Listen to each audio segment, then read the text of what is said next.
Welcome back to my channel. आज के अपने इस वीडियो में हम डिस्कस करेंगे mechanism of flow and transport, जिसको हम द प्रेशर फ्लो या मास फ्लो हाइपोथेसिस भी बोलते हैं।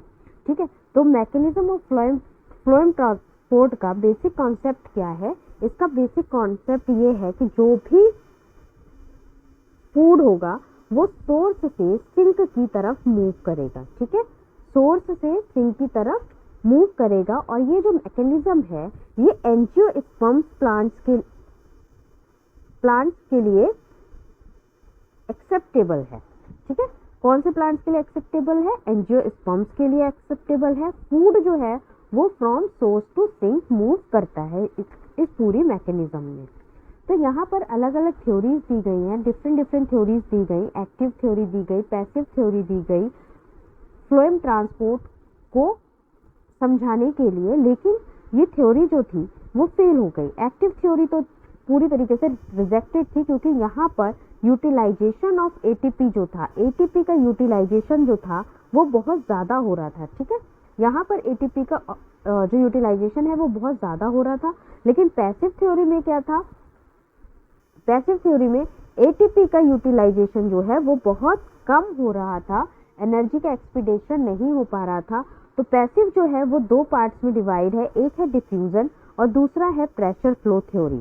ठीक है, तो जो डिफ्यूजन है ये भी एक्सेप्टेबल नहीं है mechanism of flow and transport के लिए, क्योंकि डिफ्यूजन का मतलब क्या होता है? डिफ्यूजन का मतलब होता है moving from higher concentration to lower concentration, है ना। हायर कंसंट्रेशन से लोअर कंसंट्रेशन की तरफ मूव करना, दैट इज कॉल्ड डिफ्यूजन। इसे हम डिफ्यूजन कहते हैं। तो ये जो थ्योरी थी ये पूरी तरीके से फ्लोएम ट्रांसपोर्ट को क्लियर नहीं कर पा रही थी, इसलिए ये भी डिफ्यूजन की थ्योरी जो थी वो भी रिजेक्ट हो गई। देन प्रेशर फ्लो थ्योरी जो है, जिसे हम मास फ्लो हाइपोथेसिस भी बोलते हैं, ये थ्योरी जो है वो मोस्ट एक्सेप्टेबल थ्योरी है mechanism of flow and transport को समझने के लिए। Mechanism of flow and transport के लिए एक वर्ड यूज होता है, जैसे कि जाइलम में वाटर एंड न्यूट्रिएंट्स मूव करते हैं तो उनके मूवमेंट को क्या बोलते हैं? उनके मूवमेंट को ट्रांसपोर्ट बोलते हैं। लेकिन जब फूड जो है वो फ्लोएम के थ्रू उसकी मूवमेंट होगी तब हम ट्रांसपोर्ट नहीं, उस प्रोसेस को क्या बोलेंगे? ट्रांसलोकेशन। ठीक है, तो ये एक डिफरेंस है जो आप याद रखेंगे कि जाइलम के थ्रू जब भी वाटर और न्यूट्रिएंट्स का ट्रांसपोर्टेशन होगा तब हम उसको ट्रांसपोर्ट सिस्टम बोल सकते हैं। लेकिन जब फूड का transport from phloem to other parts of plant body होगा तो हम उसको क्या बोलेंगे? ट्रांसलोकेशन बोलेंगे। तो जैसा कि मैंने आपको बोला कि मास फ्लो हाइपोथेसिस में क्या होता है, फूड जो होता है वो सोर्स से सिंक की तरफ मूव करता है। अब हम देखेंगे कि सोर्स क्या है।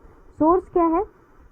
सोर्स वो जगह होती है जहां पर फूड या तो मैन्युफैक्चर होगा, फूड का क्या होगा? फूड या तो मैन्युफैक्चर होगा या फिर फूड जो है वो स्टोर होगा।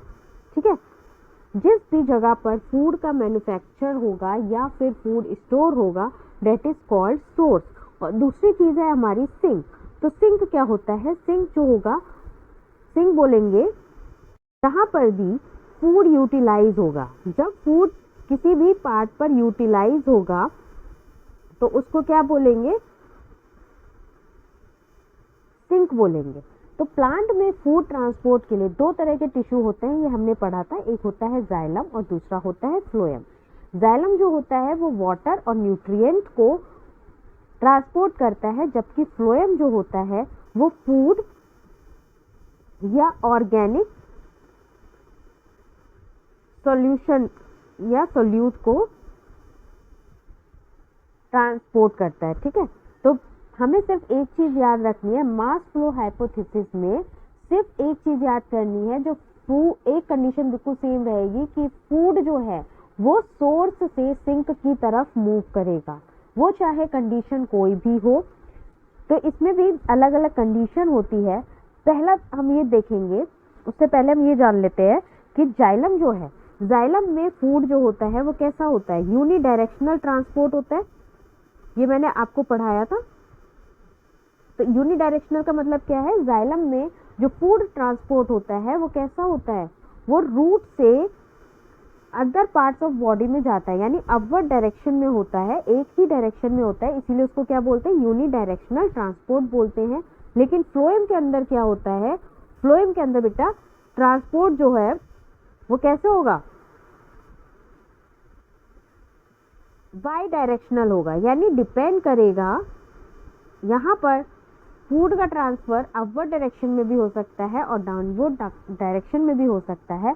ये डिपेंड करेगा कि फूड की ज़रूरत, यूटिलाइजेशन कहाँ पर है और किस कंडीशन में है। अब हम यहाँ पे देखेंगे कि दो केस होते हैं, ठीक है, ट्रांसपोर्ट ऑफ फ्लोएम के। फ्लोएम में ट्रांसपोर्ट कैसा होगा, बाई डायरेक्शनल होगा। यहाँ पर या तो रूट टू अपर पार्ट होगा, एक कंडीशन क्या है, रूट टू अपर पार्ट होगा, और दूसरा क्या होगा, अपर पार्ट टू रूट होगा, ठीक है। एक मैंने आपको बताया रूट से किधर होगा, अपर पार्ट की तरफ होगा,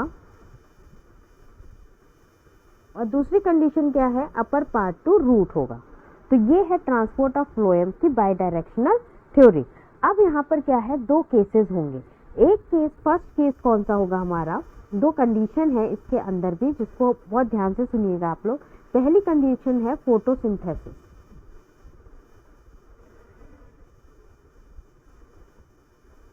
तो फोटोसिंथेसिस में क्या है, फोटोसिंथेसिस में तो हमें पता है कि लीफ जो है वो सोर्स ऑफ फूड है। यहाँ पर सोर्स ऑफ फूड क्या है, लीफ है। क्यों, क्योंकि यहाँ पर फोटोसिंथेसिस होती है और जो फूड है वो कहाँ पर प्रोड्यूस होता है, लीफ में प्रोड्यूस होता है। तो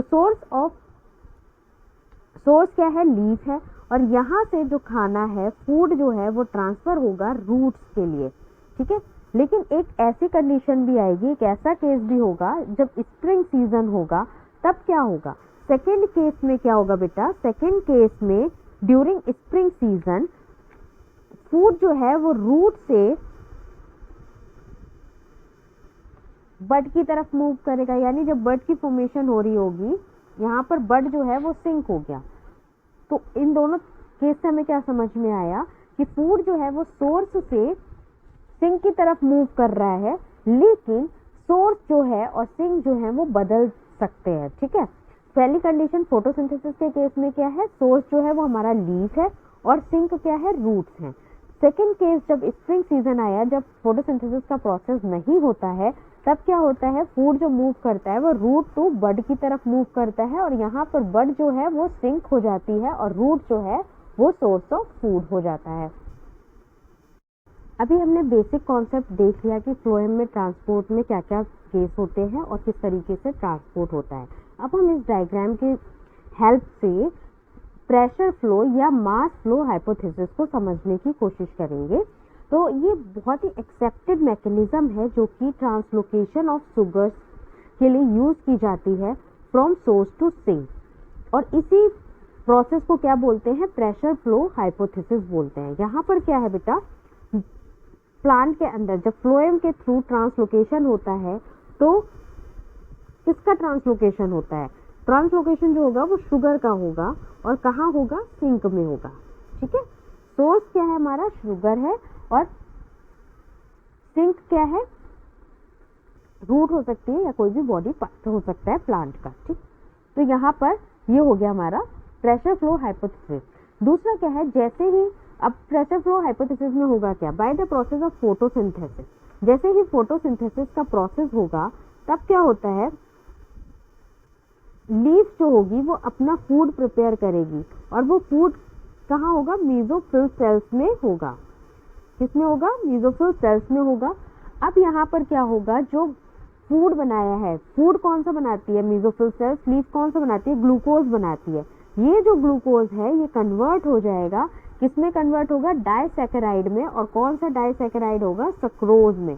यही सक्रोज है जो फ्रॉम सोर्स टू सिंक तक मूव करेगा, फ्लोएम तक मूव करेगा। अब इसमें क्या होता है, शुगर जो होता है वो सक्रोज की फॉर्म में मूव करता है, और कहाँ मूव करता है, जैसे ये सोर्स है हमारा मेसोफिल का, ये मूव करेगा कंपेनियन सेल्स में। यहाँ कंपेनियन सेल्स में शुगर आ गया, शुगर आने के बाद फिर क्या होगा, कंपेनियन सेल से ये फ्लोएम का पार्ट है जो आपको दिख रहा है, यहाँ पर फ्लोएम में आके फ्लोएम के सीव ट्यूब्स में आएगी। सीव ट्यूब सेल्स में जब शुगर आएगा और कौन से प्रोसेस से आएगा, bye the process of active transport. कौन से प्रोसेस से आएगा भाई, bye the process of active transport. ये आप याद रखेंगे, जब भी मीसोफिल से कंपेनियन सेल में शुगर आएगा और शुगर से फ्लोएम के सीव ट्यूब सेल्स में जाएगा तो by the process of active transport ही जाएगा। जब यहाँ पर शुगर आ जाएगा तब यहाँ पर कंडीशन कैसी बनेगी, फ्लोएम के अंदर कंडीशन जो है वो बेटा हाइपरटोनिक हो जाएगी। कैसी कंडीशन हो जाएगी, हाइपरटोनिक कंडीशन हो जाएगी। ठीक है, तो यहाँ पर हाइपरटोनिक कंडीशन होने की वजह से इस प्रोसेस को क्या बोलेंगे, इस प्रोसेस को हम बोलेंगे लोडिंग। क्या बोलेंगे, लोडिंग। ठीक है, ये प्रोसेस कहलाएगा लोडिंग। अब आप इसके एडजेसेंट देखेंगे, यहाँ पर आपको जाइलम दिख रहा है, तो जाइलम में क्या है, वाटर है, बहुत सारा वाटर है। जाइलम क्या करता है, वाटर का ट्रांसपोर्ट करता है। अब ये जो शुगर है ये फ्लोएम से कहाँ आ जाएगी, फ्लोएम से ये आएगी जाइलम में। जब भी ये जाइलम में आएगी तो यहाँ पर वाटर के साथ शुगर भी मिक्स हो जाएगा। जब ये शुगर मिक्स हो जाएगा तो फिर क्या होगा, शुगर के साथ जो वाटर है वो कहाँ आ जाएगा, वापस फ्लोएम में आएगा। ठीक है, वापस फ्लोएम में आएगा। लेकिन यहाँ पर क्या होगा, जो सोल्यूट का कंसंट्रेशन होगा, पहले तो वाटर का पोटेंशियल देखेंगे कि जो वाटर का पोटेंशियल है वो कैसा होगा, यहाँ पर जाइलम के अंदर बहुत हाई होगा। कैसा होगा, बहुत हाई होगा। अब क्या होगा, फिर से एक्टिव ट्रांसपोर्ट की जरूरत पड़ेगी, यहाँ से फ्लोएम से वापस शुगर कहाँ ले जाने के लिए, कंपेनियन सेल्स में ले जाने के लिए। यहाँ पर वापस कंपेनियन सेल्स में आएगी शुगर, और कंपेनियन सेल्स में आने के बाद ये जो शुगर है ये कहाँ ट्रांसफर हो जाएगी, सिंक को ट्रांसफर होगी। ठीक है, तो अब हम इसका एक ओवरऑल देखते हैं, डिस्कस करते हैं इसको। देखो, मैंने आपको क्या बताया, ये सोर्स है, लीफ सेल है, मीसोफिल सेल्स है। यहाँ से क्या होगा, शुगर जो होगी वो कहाँ ट्रांसफर होगी, कंपेनियन सेल्स में ट्रांसफर होगी। जब शुगर कंपेनियन सेल्स में ट्रांसफर होगी उसके बाद कहाँ आ जाएगी, फ्लोएम के अंदर आ जाएगी। फ्लोएम में क्या होगा, जो सुक्रोज है वो यहाँ पर क्या होगा, यहाँ पर सोल्यूट का कंसंट्रेशन जो है वो सोल्यूट का कंसंट्रेशन जो है वो कैसा होगा, हाई होगा, और वाटर का कंसंट्रेशन जो है वो बहुत लो होगा। फिर फ्लोएम से क्या होगा, शुगर जो है वो, ये शुगर जो है कहाँ जाएगा, जाइलम में जाएगा। जाइलम में क्या होगा, हाइपरटोनिक कंडीशन होगी, यानी कि यहाँ पर वाटर कंसंट्रेशन जो होगा वो बहुत हाई होगा। जब वाटर कंसंट्रेशन बहुत हाई होगा तो शुगर जो है वो वाटर के साथ मूव करना शुरू करेगी और वापस कहाँ आ जाएगी, फ्लोएम में आएगी। अब इस फ्लोएम में जब आएगी तो यहाँ पर एक कंडीशन आएगी कि